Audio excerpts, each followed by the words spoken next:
I am so excited to show you the process of me writing my TV show. And this was inspired by a comment that I received on my last video. Hi, I'm Liz, I'm a screenwriter, and welcome to my YouTube channel. God, this is so bad.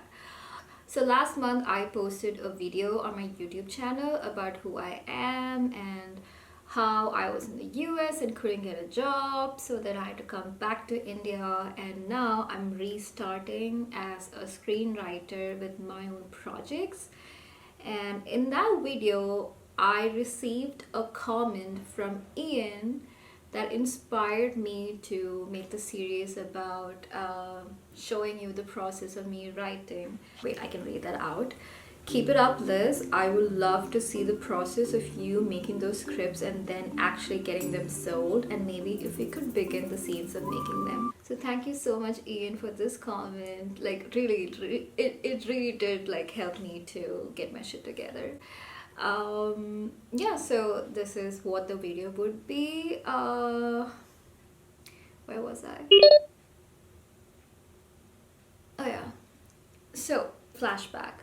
So 2 years ago, I was a student at UCLA, and we had to come up with an idea for a movie or TV show. And I had this idea about like a female cop in like a Rick and Morty sort of world, like way back in 2017. And back then, it was an idea for a comic series. And then later, when I entered like the workshop at UCLA, I thought it would be better as like a TV show. So I pitched it to the class and they loved it, so I developed it. um, and then I just left it like that. But a year later, I was entering like a mentorship program, which I didn't get selected. Now, a year later, like I am gonna rewrite the pilot. So now I have a beat sheet of the second draft of the pilot. So before I show you like the pitch deck and like my process, let me share what the story is all about. There is this female cop, she's very hot, which is a very important detail by the way, which you will see throughout the video, I mean through the whole series. But she's really good at her work, she kicks asses, she's an amazing cop, but during one of her shootout with the mafia king of her city, she loses her head, and it's replaced with a head of a duck. It's like a visual take on classism.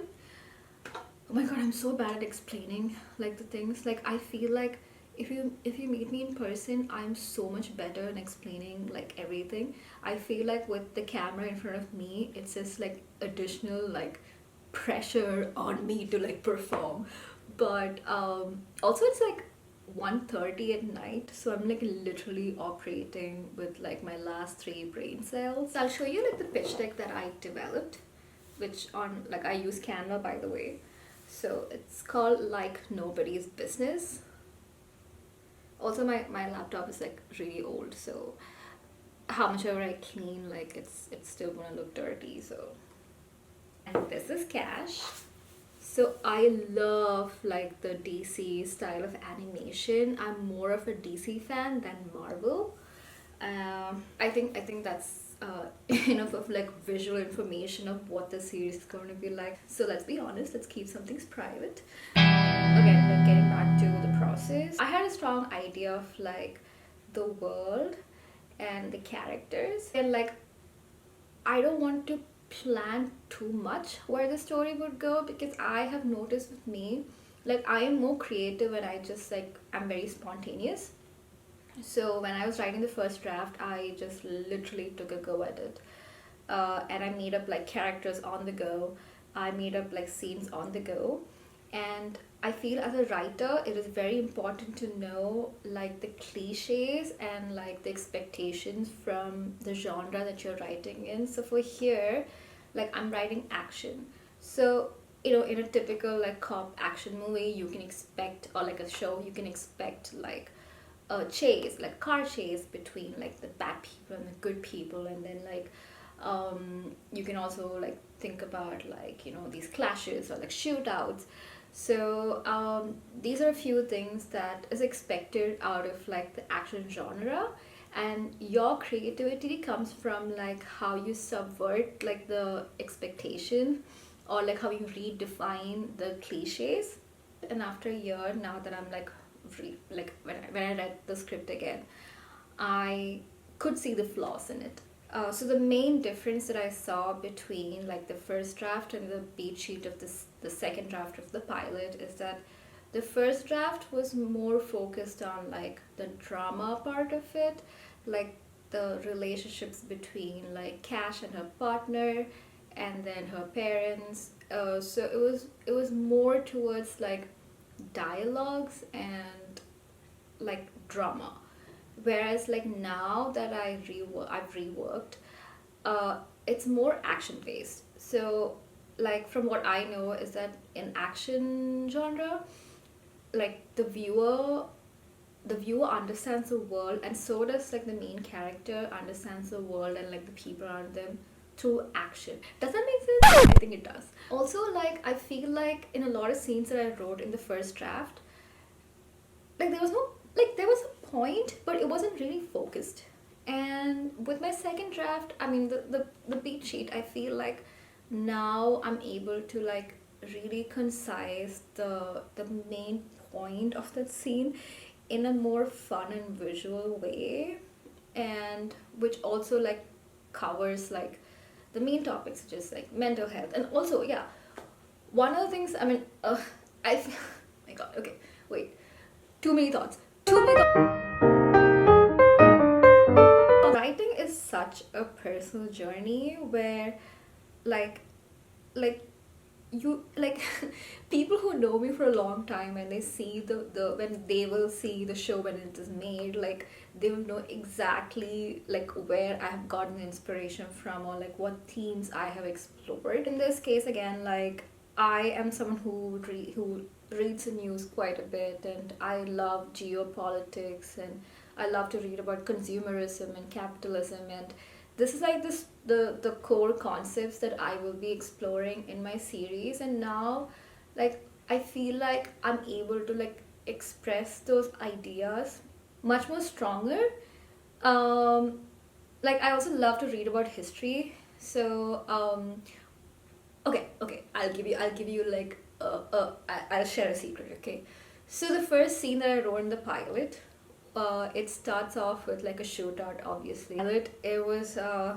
It was set up in a warehouse of the mafia.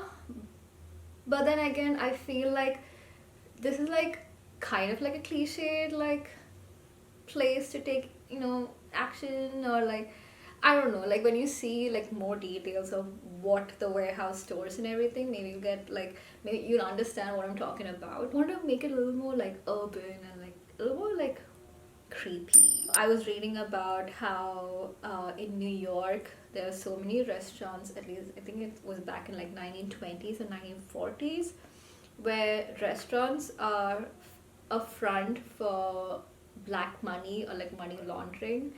And that like that was something that like really inspired me when I read about that. Also, I love to eat. I love food. So those are like my two interests coming in together. Also, I love the scene from the last James Bond movie with Paloma, like the character played by Anna de Armas. So I love that scene of her like, like just fighting bad people at like the bar. And was it a bar? No, it was a party. They meet at a bar, and then they go to a party, and then they fight the bad people. But like you get the point. And okay, I'm trying so hard not to give out too many details at this point, but oh my god, I need to get my shit together. I need to get my thoughts together. I obviously have to start writing like the pilot again. Now I have written down the beat sheet. Oh, a beat sheet. For people who don't know what a beat sheet is, a beat sheet is a mini synopsis of each scene that happens in an episode. Think of it like subheadings to your article. It does provide structure. It gives you a better idea about where the story is headed. My analogies are not good. Frankly speaking, for a writer, writing is not scary, but rewriting is scary. This week I am going to write the pilot again. Hopefully it'll turn out good. I don't know if this video made sense to anybody. I literally was just speaking out of my heart, and but I know for a fact that when I write, I watch talks by other screenwriters, and it does help me a little bit to like calm down my anxiety and like to know that I'm doing, things right. But if there's anything you want to ask me or want to know about my process, please write it down in the comments below. Also, if you want me to talk more about my inspirations, like let me know. I can also like pin down like the videos that have inspired me, or at least like the trailers of the shows and movies that have inspired me. I think I've covered pretty much like what's in for this week, what I've done this week. Oh my god, this okay. Recording the process is harder than it looks, huh? Like, oh my god. Actually, I should know how to do this because this is what I studied. But now that I'm in front of the camera, I'm just like, mm. Thank you so much for watching this, and yeah.